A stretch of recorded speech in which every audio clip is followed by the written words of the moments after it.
జీవన్ రేఖలో కీళ్ళ నొప్పుల సమస్యల గురించి మనం మాట్లాడుతున్నాం. డాక్టర్ గారు, కీళ్ళ నొప్పులు రాకుండా ఉండాలంటే ఎలాంటి కేర్ తీసుకోవాలి, ఫుడ్ విషయంలో ఎలాంటి తీసుకుంటే బెటర్ అంటారు? ప్రధానంగా కీళ్ళ నొప్పులు రాకుండా ఉండాలంటే ఫస్ట్ థింగ్ ఒబెసిటీ అనేది ఏమైనా ఉంటాయి. ఒకసారి 30-35 ఇయర్స్ దాటుతున్న ఏజ్లో కనుక అప్పటికి 35 ఇయర్స్ ఉన్నాయి బట్ ఉండాల్సినటువంటి హైట్ కంటే ఎక్కువగా ఉన్నారు, వాళ్ళ బిఎంఐ అంటాం. ఆ బిఎంఐ కనుక ఎక్కువగా ఉంది అని అంటే మాత్రం బరువు తగ్గేటటువంటి ప్రయత్నం చేయాల్సిందే. 40 సంవత్సరాల లోపు మీరు బరువు తగ్గేలా చేసుకోగలిగితే ఆ తర్వాత వచ్చేటటువంటి కీళ్ళ నొప్పులను మనం తగ్గించుకోవచ్చు, రాకుండా చూసుకోవచ్చు. ఒకవేళ కీళ్ళ నొప్పులు ఉన్నా అంత ఇంటెన్సిటీగా ఉండకుండా చూసుకోవచ్చు. ఆటో ఇమ్యూన్ కారణాల వల్ల వచ్చేటటువంటి కీళ్ళ నొప్పుల్ని ఆపేయడం అనేది సాధ్యం కాదు. అది వచ్చిన తర్వాత ఇనీషియల్ స్టేజెస్లో ట్రీట్మెంట్ మొదలు పెడుతూ కంట్రోల్లో ఉంచుకోవడమే కానీ ప్రివెన్షన్ అనేది అంత ఎక్కువగా ఉండదు. బట్ మెటబాలిక్ వల్ల వచ్చేటటువంటి గౌట్ అనే వ్యాధుల్లో మీరు కొంచెం నాన్ వెజ్ ఆపేయడం ద్వారా, ప్రోటీన్స్ ఆపేయడం ద్వారా మీరు దీన్ని కొంచెం కంట్రోల్లో ఉంచుకోవచ్చు. ఫుడ్ విషయానికి వచ్చినట్లయితే ఏ రకమైన కీళ్ళ నొప్పుల్లో అయినా ఫుడ్ రెస్ట్రిక్షన్స్ అనేవి ఉండవు. కేవలం గౌట్ అనేటటువంటి ఒక వ్యాధిలో తప్ప మిగతా ఏ రకమైన ఫుడ్లో అయినా ఈ ఫుడ్ ఆపేస్తే పెరుగుతుంది, ఈ ఫుడ్ తీసుకుంటే తగ్గుతుంది అనేటటువంటి రెస్ట్రిక్షన్స్ ఏమీ లేవు. ఒక గౌట్ అనే వ్యాధిలో మాత్రమే ప్రోటీన్స్ ఆపేయాలి. ప్రోటీన్స్ ఎక్కువగా ఎందులో ఉంటాయి? మన నాన్ వెజ్లో ఎక్కువగా ఉంటాయి, ఎగ్లో ఎక్కువగా ఉంటుంది, పప్పు దినుసుల్లో ఎక్కువగా ఉంటుంది, ఈ పల్సెస్లో ఎక్కువగా ఉంటుంది. ఈ 3 ఆపేయాల్సిన అవసరం ఉంటుంది.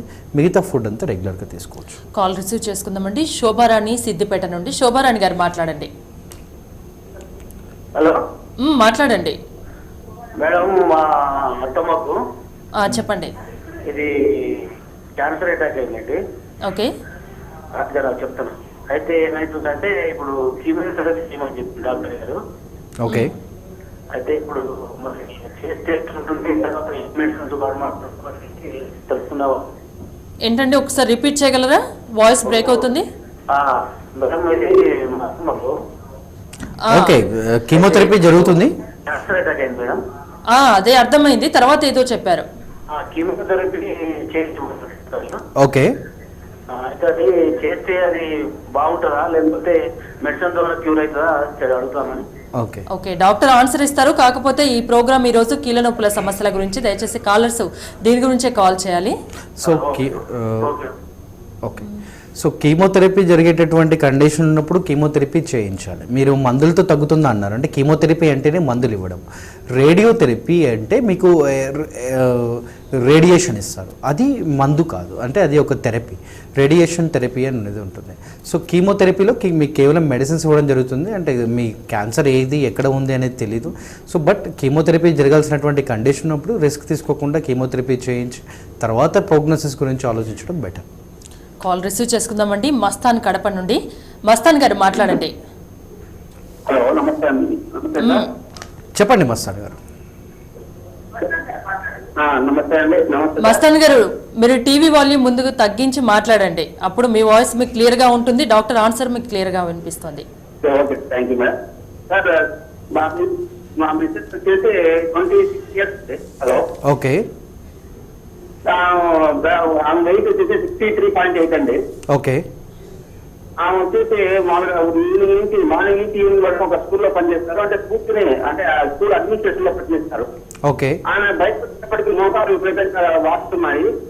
తర్వాత వచ్చేసి బ్యాక్ పెయిన్ కూడా చాలా ఎక్కువగా అని అంతా ఉంది. ఓకే, మరొకటి ఏంటంటే ఈ మధ్యన అపెండిక్స్ ఆపరేషన్ చేయించామండి, 1.5 year అయింది. ఓకే, ఆ తద్వారా కూడా ఏమన్నా ఆమె లావ్ వచ్చేయడానికి ఏమైనా ఛాన్సెస్ వచ్చాయి? అందువల్ల ఏమైనా మామూలుగా 60 stages ఉన్న ఆమె 63.8 ఇప్పుడు వచ్చిందండి 1.5 year లో. ఓకే, సారీ 73.8 వచ్చిందండి. ఆపరేషన్ తర్వాత వెయిట్ హైట్ వచ్చేసి 160 సెంటీమీటర్స్ ఉందండి హైట్. ఓకే, ఓకే, డాక్టర్ గారు ఆన్సర్ ఇస్తారు, వినండి. సో ఫస్ట్ క్వశ్చన్, బరువు ఆపరేషన్ తర్వాత బరువు పెరిగింది 10 kgs ఆల్మోస్ట్. ఓకే, ఆపరేషన్ తర్వాత 10 kgs బరువు పెరిగింది అంటే కొన్ని కాన్స్టిట్యూషన్స్లో, కొన్ని శరీర తత్వాల్లో అది జరిగేటటువంటి అవకాశం ఉంటుంది. బట్ సడన్గా వెయిట్ పెరిగినప్పుడు ఆటోమేటిక్గా బాడీ అకస్టమ్ కాదు, దానికి అలవాటు పడినటువంటి కారణాల వల్ల కొద్దిగా పెయిన్స్ వచ్చేటటువంటి అవకాశాలు ఉంటాయి. ఫస్ట్ బరువు పెరగడానికి కేవలం సర్జరీ తర్వాత నార్మల్గా బరువు పెరిగిందా లేదా వేరే రకాల ఏమైనా వ్యాధులు ఉన్నాయనేది చూసుకోవాల్సిన అవసరం ఉంటుంది. సో ఫర్ ఎగ్జాంపుల్ సింపుల్గా మనకి ఈ రోజుల్లో కనబడుతున్నటువంటి సమస్య థైరాయిడ్. రెండో రకమైన సమస్య మెన్స్ట్రువల్ ఇరెగ్యులారిటీస్ ఏమైనా ఉన్నాయా? 26 years అంటున్నారు, young age. So menstrual irregularities ఏమైనా ఉన్నాయా? ముఖ్యంగా పీసీఓడి అనే కండిషన్ ఒకటి ఉంటుంది, ఆ కండిషన్ ఏమైనా ఉందా? దానివల్ల ఏమైనా బరువు పెరుగుతున్నట్లయితే ట్రీట్ ద కాజ్. అంటే మీరు కేవలం పెయిన్ కోసం మెడిసిన్ ఇస్తున్నంత వరకు పెయిన్ తగ్గుతుంది, బట్ మళ్ళీ పెయిన్ వస్తూనే ఉంటుంది. సో ఆ పెయిన్ రావడానికి గల కారణం ఏంటి? ఒబేసిటీ. ఆ ఒబేసిటీని కొంచెం కంట్రోల్ చేస్తూ, ఆ ఒబేసిటీ గల కారణాలు వేరే ఏదైనా హార్మోన్ ఇంబ్యాలెన్స్ అంటే కాళ్ళు వాపు వస్తున్నాయి, దీనికి దానికి ఏమైనా రిలేషన్ ఉందా? ఖచ్చితంగా థైరాయిడ్ లో, దీనికి అని ఖచ్చితంగా హైపోథైరాయిడ్ లో మీకు కాళ్ళలో వాపు ఉంటుంది, దాన్ని ఎడిమా అంటాం, పిట్టింగ్ ఎడిమా అంటాం. హైపోథైరాయిడ్లో ఉంటుంది, ఎక్సెసివ్ పీసీఓడిలో ఉంటుంది, ఇంకా కొన్ని రేర్ డిసీజెస్లో కుషింగ్స్ సిండ్రోమ్ అనేటటువంటి కేసుల్లో కూడా ఉంటాయి. బట్ కుషింగ్స్ అనేది కొద్దిగా రేర్గా కనబడుతుంది. మీరు ఈ hypothyroid and PCOD, menstrual irregularities, ఈ రెండు కండిషన్స్ చూసుకున్నట్లయితే దాంట్లో మీకు ఏదో ఒక దగ్గర ఈ కేసు ఉండొచ్చు. ఏది లేదు అంటే నార్మల్ ఒబెసిటీ, ఆ ఒబెసిటీ తగ్గించుకోవడం ద్వారా ఈ కీళ్ళ నొప్పుల నుంచి బయటపడాలి. కాల్ రిసీవ్ చేసుకుందామండి. సూర్యకుమారి హైదరాబాద్ నుండి. సూర్యకుమారి గారు మాట్లాడండి. హలో, నమస్కారం డాక్టర్ గారు. చెప్పండి అమ్మా. నా పేరు సూర్యకుమారి అండి. నేను హైదరాబాద్ నుంచి కాల్ చేస్తున్నాను. అయితే నాకు మెడ దగ్గర నుంచి రైట్ హ్యాండ్ వీపు వరకు నొప్పి ఉంటూ ఉంటుందండి. ఓకే. అయితే డాక్టర్ చూపించుకుంటే ఎంఆర్ఐ తీశారండి, సర్వైకల్ శాండిలైటిస్ అని చెప్పారన్నమాట. ఓకే. అయితే అది ఒక రోజు ఉంటుందండి నొప్పి, 2 రోజులు నొప్పి ఉండదండి, మళ్ళీ ఒక 2 రోజులు విపరీతంగా నొప్పి వస్తూ ఉంటుందండి. ఓకే. అది పూర్తిగా తగ్గుతుంది అంటారండి. 47 ఇయర్స్ అండి నాకు. ఓకే. సో పెయిన్ మాత్రమే ఉందా లేదా తిమ్మిరి కూడా ఉందా? తిమ్మిరి లేదండి, ఓకే. పెయిన్ ఒకటే ఉంటుందండి. ఓకే. అయితే నాకు 25 ఇయర్స్ బ్యాక్ రొమటైడ్ ఆర్థరైటిస్ వచ్చిందండి. అప్పుడు వేళ్ళ నొప్పులు, వాపులు అన్ని కూడా ఉన్నాయండి, కాళ్ళు చేతులు కూడా నొప్పులు. అప్పుడు ఒక 3-4 ఇయర్స్ మెడిసిన్స్ వాడాము, తగ్గిపోయిందండి. తర్వాత 2 ఇయర్స్ 3 ఇయర్స్ కల్లా చేతులు నొప్పులు వచ్చేవి, మెడిసిన్స్ వాడితే తగ్గిపోయేది అనమాట. అలాగే ఇప్పుడైతే 6 మంత్స్ నుంచి బాగా విపరీతంగా నొప్పులు వస్తున్నాయి అనమాట అండి. రైట్ హ్యాండ్ వీపు వరకు ఉంటుంది అనమాట, మెడ దగ్గర నుంచి ప్రధానంగా. సో దీన్ని ఏమంటారంటే మన వెన్నెముకను 5 భాగాలుగా చెప్తారు. ఫస్ట్ మెడ దగ్గర ఉండేది సర్వైకల్ అంటాం, దాని తర్వాత ఉండేది డార్సల్, దాని తర్వాత లంబార్ ఉంటుంది, దాని తర్వాత సాక్రమ్ ఉంటుంది, ఇవన్నీ ఉంటాయి. సో ఇక్కడ ఉండేటటువంటి సమస్య ఏంటి అంటే మీకు సర్వైకల్ స్పైన్లో ఇబ్బంది ఉంది, దాన్ని మనం సర్వైకల్ స్పాండిలోసిస్గా మనకి ఎంఆర్ఐలో కనబడింది. ఎప్పుడైతే ఈ సర్వైకల్ స్పాండిలోసిస్ అనేది మైల్డ్ స్టేజ్ కంటే కొద్దిగా ఎక్కువగా ఉన్నప్పుడు డిస్క్ బల్జ్ అంటాం, అటువంటి కండిషన్ కనుక ఉన్నట్లయితే అక్కడి నుంచి వచ్చేటటువంటి నర్వ్ రూట్ మీద కంప్రెస్ అవుతుంది.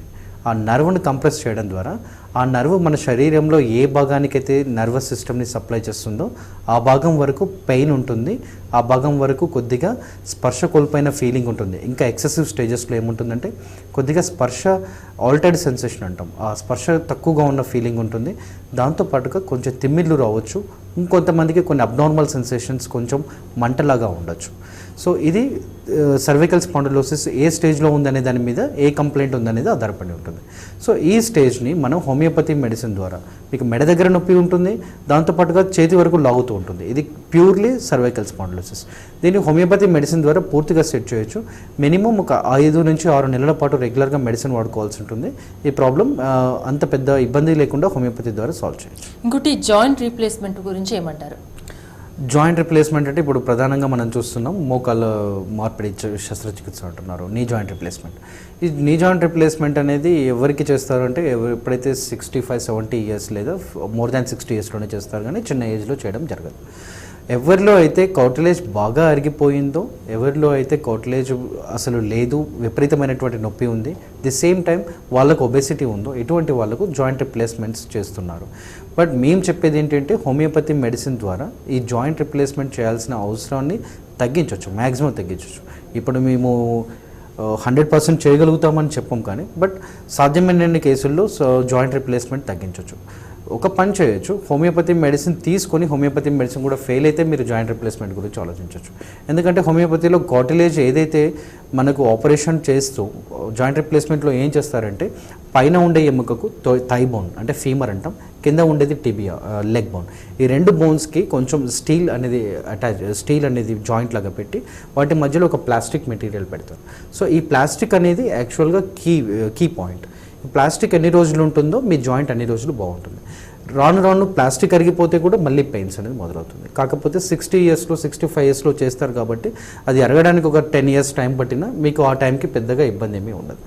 సో మేము చెప్పేది ఏంటంటే ఆ ప్లాస్టిక్ అనేది మన కార్టిలేజ్, మనకు ఆ సర్జరీ లేకుండా హోమియోపతి మెడిసిన్ ద్వారా కార్టిలేజ్ ఇంప్రూవ్ అయితే కనుక మీరు సర్జరీకి వెళ్ళాల్సినటువంటి అవసరమే రాదు. సక్సెస్ శాతం ఉందంటారు? సక్సెస్ శాతం 90% వరకు. ఇంకోటి మోకాళ్ళ నొప్పులు, కీళ్ళ నొప్పులు, ఇలాంటి నొప్పులకు ఏదైనా స్ప్రేలు, ఆయింట్మెంట్స్ వాడతారు, ఇది వాడచ్చా, అసలు మంచిదేనా? తాత్కాలిక ఉపశమనానికి ఎక్కువగా నొప్పి ఉన్నప్పుడు వాడితే వీ డోంట్ మైండ్. కాకపోతే అది మాత్రం శాశ్వత రిలీఫ్ని అయితే ఇవ్వదు. హోమియోపతి మెడిసిన్ లేదా వేరే ఏ మెడిసిన్ అయినా సరే ఇంటర్నల్గా చేంజ్ రావాలి. ఇంటర్నల్గా చేంజ్ వచ్చినప్పుడే అది పర్మనెంట్గా ఉంటుంది. ప్రత్యేకించి హోమియోకేర్ ఇంటర్నేషనల్లో ఈ కీళ్ళ నొప్పుల సమస్యలకి ఎలాంటి ట్రీట్మెంట్ ఉంది? కీళ్ళ నొప్పుల్లో ఏ రకమైన కీళ్ళ నొప్పులు అంటూ మనం ఇంతసేపు చూస్తాం. దానికి తగ్గట్టు మెయిన్గా చెప్పేది ఏంటంటే హోమియోపతి వైద్య విధానంలో ట్రీట్మెంట్స్ అనేది క్వాలిటీ ఆఫ్ ట్రీట్మెంట్ అనేది 2-3 టైప్స్ ఉంటుంది. Highest type of homeopathy prescription ఏంటి అంటే కాన్స్టిట్యూషనల్ ప్రిస్క్రిప్షన్ అంటాం. అంటే శరీర తత్వాన్ని బట్టి ఇచ్చేటటువంటి మెడిసిన్. సేమ్ వ్యాధి ఒక 2-3 వస్తే ఆ 2-3 సేమ్ మెడిసిన్ ఇవ్వడం అనేది జరగదు. వాళ్ళ యొక్క శరీర తత్వాన్ని, వాళ్ళ ఏజ్ ఫ్యాక్టర్ని, వాళ్ళ యొక్క స్ట్రెస్ లైఫ్ని, వాళ్ళ యొక్క ఇంటెలిజెన్స్ని, వాళ్ళ యొక్క శరీర బరువుని ఇవన్నింటినీ క్యాలిక్యులేట్ చేస్తూ మెడిసిన్స్ ఇవ్వడము, వాటి కంపోజిషన్ ఇవ్వడం అనేది జరుగుతుంది. సో ఈ కాన్స్టిట్యూషనల్ ట్రీట్మెంట్ ద్వారా ఆ పర్సన్ యొక్క లక్షణాలు, ప్రాబ్లమ్స్ అన్నీ తగ్గుతూ వెళ్తాయి. సో ఈ కాన్స్టిట్యూషనల్ ట్రీట్మెంట్ ఇవ్వడం జరుగుతుంది. ఆటోమేటిక్గా పెయిన్స్ అన్ని చిన్నగా తగ్గుతూ వెళ్తాయి. ఇంకోటి, హోమియో మెడిసిన్స్ అంటే చాలా దీర్ఘకాలికంగా వాడాల్సి ఉంటుంది అనే ఒక అపోహ ఉంది. దాని గురించి ఏమంటారు? నిజానికి అది అపోహే. ఎలా అంటే ఇప్పుడు వచ్చేటటువంటి కేసు చాలా క్రానిక్ కేసు. 2-3 సంవత్సరాల నుంచి ఇబ్బంది పడుతున్నటువంటి కేసు వచ్చింది. అది హోమియోపతి దగ్గరికి వచ్చినా, వేరే ఎవరి దగ్గరికి వచ్చినా మినిమం 6 నెలల నుంచి 8 నెలల టైం అయితే పడుతుంది. జాయింట్ మార్చేసేయాలి, నీ జాయింట్ రిప్లేస్మెంట్ చేయాలనేటటువంటి case without operation only medicines ద్వారా తగ్గించాలన్నప్పుడు ఖచ్చితంగా 6 నుంచి 8 నెలలు పడుతుంది. Simple cough, simple cold, fever ఇటువంటివి ఎక్కువ టైం పడితే మనం హోమియోపతి స్లోగా పనిచేస్తుండొచ్చు. బట్ అటువంటివి వితిన్ అవర్స్లో మీకు రిజల్ట్ తెలుస్తాయి. బట్ ఒక థైరాయిడ్ వచ్చినా, ఒక పీసీఓడి వచ్చినా, ఒక నీ జాయింట్ రిప్లేస్మెంట్ చేయాల్సినటువంటి కేసు వచ్చినా, వేరే రుమటాయిడ్ ఆర్థరైటిస్ వచ్చినా ఇయర్స్ టుగెదర్ ఎక్కడైనా మెడిసిన్స్ వాడాల్సినటువంటి అవసరం ఉంటుంది. అది హోమియోపతి దగ్గర కూడా అలాగే ఉంటుంది. అంటే ఇంతకు ముందు కాలంలో ఈ మోకాళ్ళ నొప్పులు కానీ, కీళ్ళ నొప్పులు కానీ ఒక ఏజ్ పైబడ్డ వాళ్ళకి వచ్చేవి. ఇప్పుడు యంగ్ ఏజ్లోనే వస్తున్నాయి. ఏంటి తేడా అంటారు? యంగ్ ఏజ్లో వచ్చేటటువంటి మోకాళ్ళ నొప్పులకు లేదా యంగ్ ఏజ్లో వచ్చేటటువంటి కీళ్ళ నొప్పులకు ప్రధానమైనటువంటి కారణం ఆటో ఇమ్యూన్ డిసీజెస్ ఈ మధ్యకాలం కొంచెం పెరగడము, రెండోది లైఫ్ స్టైల్ కొంచెం ఎక్కువగా ఉండడము, బ్యాడ్గా ఉండడము, మూడోది ఒబెసిటీ ఫ్యాక్టర్. సో ఎటువంటి పని లేకుండా సడన్గా వర్క్ చేయాల్సినటువంటి కండిషన్స్లో డిస్క్ ప్రాబ్లమ్స్ అనేది మొదలవుతున్నాయి. వెన్నెముక కొద్దిగా వీక్గా ఉంటుంది. ఈ కండిషన్స్ ఎక్కువగా కారణమవుతున్నాయి. మెటబాలిక్ డిసీజెస్ కూడా, అంటే ఎక్కువగా హై ప్రోటీన్ డైట్ తీసుకోవడము, హై ఆల్కహాల్ సేవింగ్స్, వీటి వల్ల కూడా సీరంలో యూరిక్ యాసిడ్ అనేది పెరగడం ద్వారా గౌట్ అనేటటువంటి వ్యాధులు పెరుగుతున్నాయి. ఓకే, బ్యాక్ బోన్లో గ్యాప్ రావడం అంటే ఏంటండి? దాన్ని స్పాండిలోసిస్ అంటాం. స్పాండిలోసిస్ అంటే మన వెన్నెముక ఒక వర్టిబ్రాస్ అనేది ఉంటుంది. చిన్నటువంటి ఎముకలన్నీ కలిసి మెడ భాగం నుంచి నడుము కింది వరకు ఒక స్ట్రక్చర్గా ఉంటుంది. శరీరాన్ని నిటారుగా నిలబెట్టేది అండ్ మన మూమెంట్స్ కానీ, బెండింగ్ కానీ లేదా సైడ్స్ కానీ ఇవన్నీ అదే ఉపయోగపడుతూ ఉంటుంది. It's a back bone.